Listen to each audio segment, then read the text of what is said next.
Hey, this is DJ Big Wiz. We're here at NAMM 2015 at the Rane booth. We're going to show you the new TTM57 Mark II. If you're familiar with the old 57, this is going to be really intuitive and natural for you. You have your kill switches like on the old 57. You can do your temporary kills on the frequencies. If you want to lock those in place, you can hold down the shift knob, the shift button rather, and press that and it'll lock it in place. You can also still use the rotaries to sweep through the frequencies and kill the frequencies as well. You have your cue points here. You trigger all your cue points. If you want to delete a cue point, you just hold down shift and hit that cue point and it's gone. To reset a cue point, it's as easy as just tapping it again. You have true RGB lighting. So your cue points in the software are going to be the same as the hardware. So you can see like the colors of the cue points here, and down on the mixer it reflects the same. So you can also get to your SP6 samples. Let's open up the SP6 sample player here. And if I hit the Q samples button, it jumps into the samples mode. Now I can use the bank buttons to switch through my different banks. You can see here, banks A, B, C, and D. Then I can trigger the samples from the mixer as well. And the pads will light up to let you know if a sample's in that position. So right here in 1 and 2, you can see there's nothing set there. In this bank, we have no samples. None in the other 3 banks, just in that one. So again, it's really quick to switch between cues and samples. You have the joystick that the original 57 had, and this does 2 different things. In one mode, you can switch in and out of internal mode, slip mode, activate your sensor, and do instant doubles. If you press down on it, the light current turns on, and you can use it as a transform switch. So you can cut the sound in and out with the switch, click it, and then it goes back to your features. You also have your library scroll, so you can scroll through all your tracks here and just press down on the knob and load a song. And if you want to get into your crates, hold down the shift button, press the library knob. Now I'm in my crates. I can scroll through a different crate. When I get to the crate I want, press down on it and it jumps back into the tracks. So you never have to touch your laptop to access your songs or your crates or anything like that. It's all from the mixer. Same thing with your loops. You can use the loop knob. Let's close some of this out.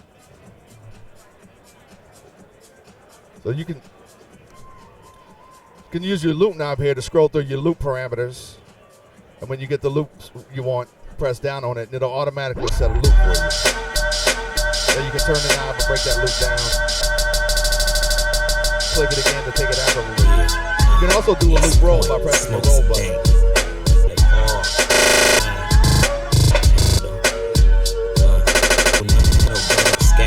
Again, all from the mixer without ever having to go to your laptop.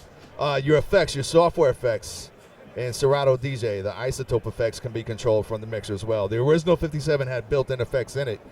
This one doesn't, but it gives you more control over effects through the software.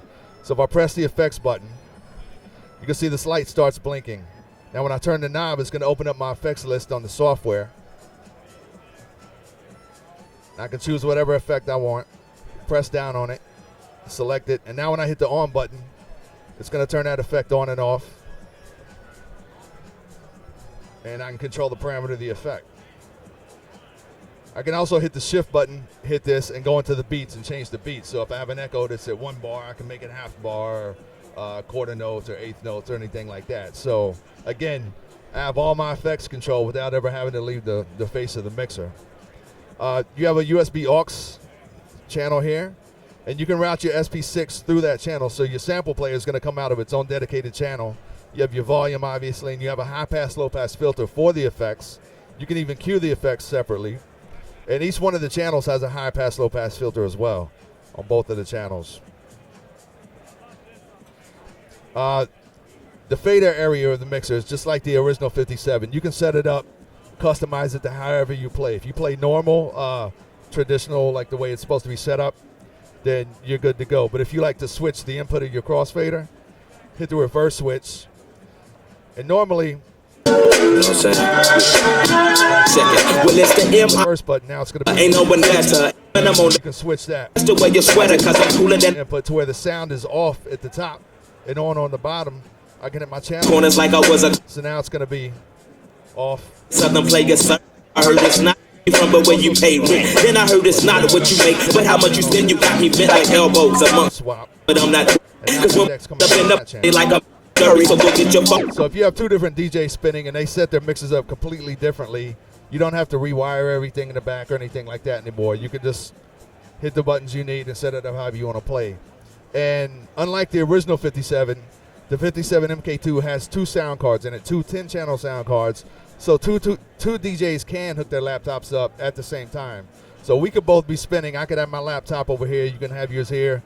And to switch between the two, it's as easy as just turning this knob from USB-A to USB-B.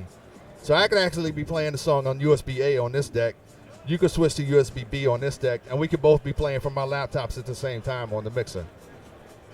So, and you can also see here, when I flip this to the other sound card, this switches and says in use. That means the other sound card is using that channel right now. So I have a visual reference as well to know that, okay, right now this virtual deck is being controlled by the other laptop. If I switch it back, it goes back to my track and I'm good to play my song again. There's a foot switch jack on the front of the mixer. That will allow you to put a 3-button foot switch in there and assign those buttons to control other features of the mixer. I know a lot of scratch DJs like to turn the key lock off when they scratch and back on when they mix. But obviously, if you're scratching, you have both of your hands busy doing something already. So you can just use your foot, tap the switch, turn the key lock on and off. And when you're through scratching, just tap it again and go back into your mix, and everything will sound like it's supposed to sound. That's pretty much the rundown on the new 57 Mark II. Hopefully, we're looking at maybe around a March release if everything goes right. So, yeah, thanks for checking us out.